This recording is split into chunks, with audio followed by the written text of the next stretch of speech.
Okay, time to review a game that I want to talk about. It's been a long time coming. Sonic Free Riders.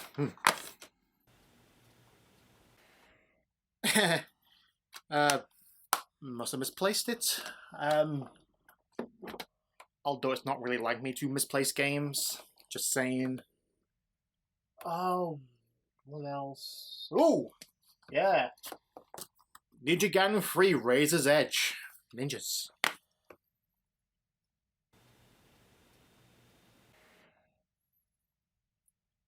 This is a Patreon request, isn't it?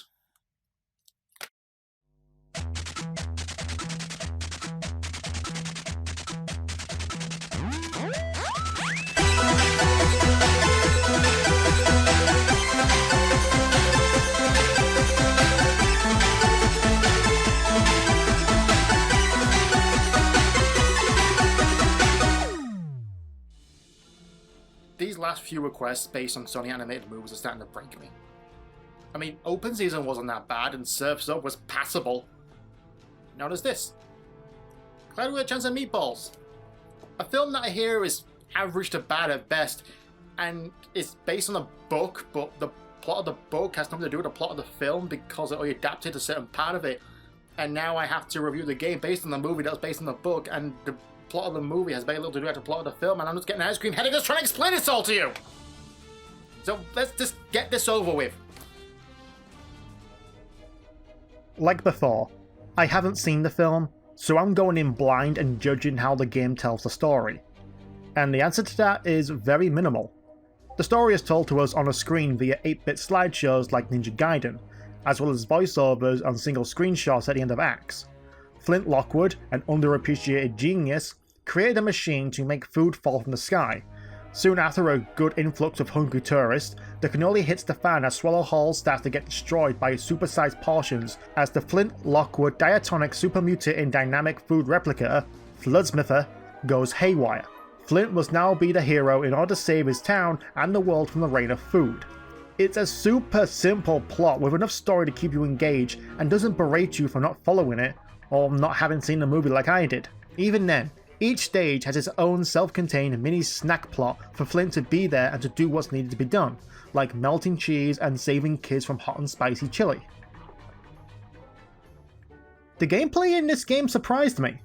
Usually something of this caliber would fall in line of a bog standard platformer, be it 2D or 3D.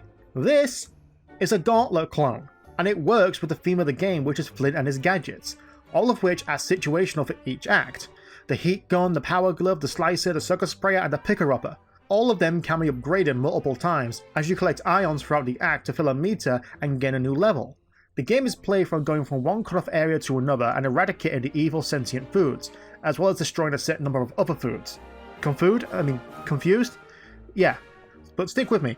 You also have to take control of vehicles to suck and remove more food, to move food and scale food, thus getting more food and killing food and avoiding food and food.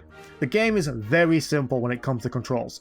You jump, you move, you attack, and you switch gadgets with L or R when you have multiple gadgets to devour food with.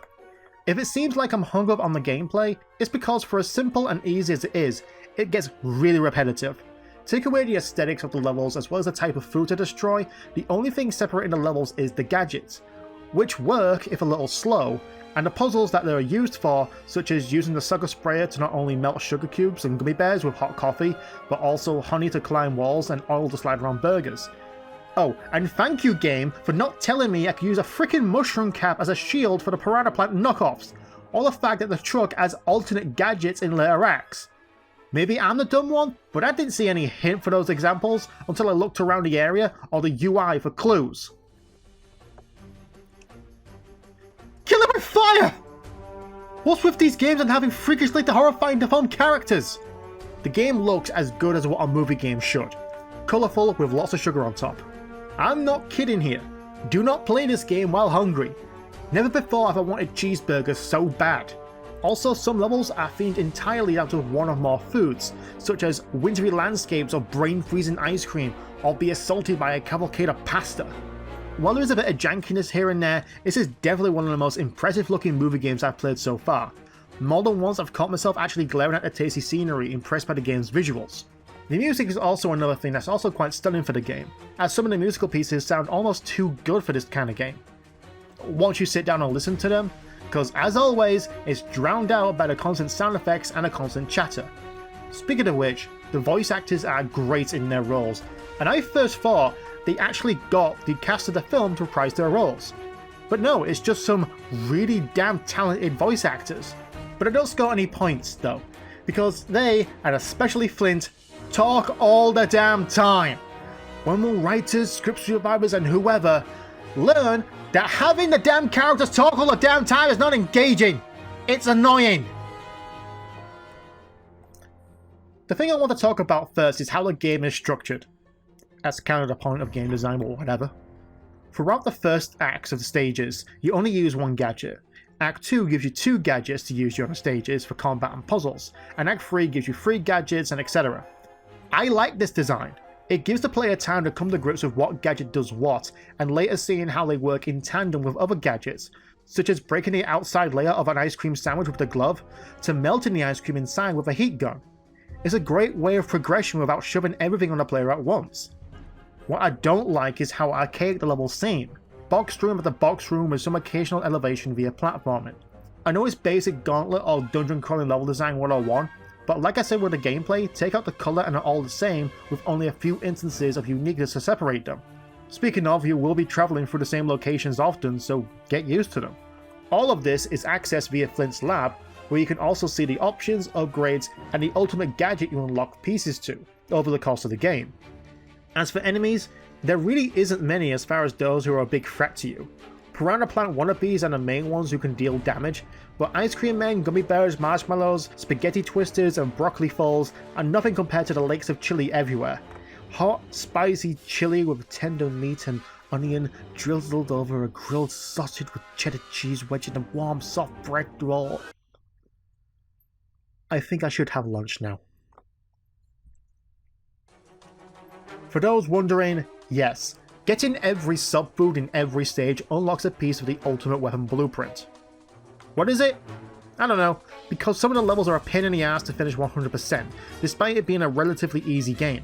Besides, after all that, there's nothing really left to do. Seriously, it's like the developers actually put all their time and effort into actually making a game, rather than a pointless cash grab for dumb kids and exhausted parents. Years ago, a game like this would be a pointless platformer or puzzle game, littered with clips from the film and pointless unlockables. This, and the previous games, are actually games you can play! When did this happen? Clouded with a Chance and Meatballs is a surprisingly good game by the standards of video games. While it has its general hiccups of slow combat, repetitive locales, and hideous character design, I can't say I wasn't bored playing. I wanted to continue playing to see what new unique puzzles there was for me to solve with the gadgets on hand. Also, you might have noticed the entire time that it's the second player option, so grab a friend if you really want to play a quick game of Meatballs, followed by a play or two. I rate this game 7 out of 10. Thank you all so much for watching. Be sure to subscribe and ring the bell to be notified. And please hit the like button and rate 5 stars because that really helps out the channel. Plus, if you want to help the channel out further, you can over on Patreon for just $1 a month. Thanks again everyone, and I'll see you all next time.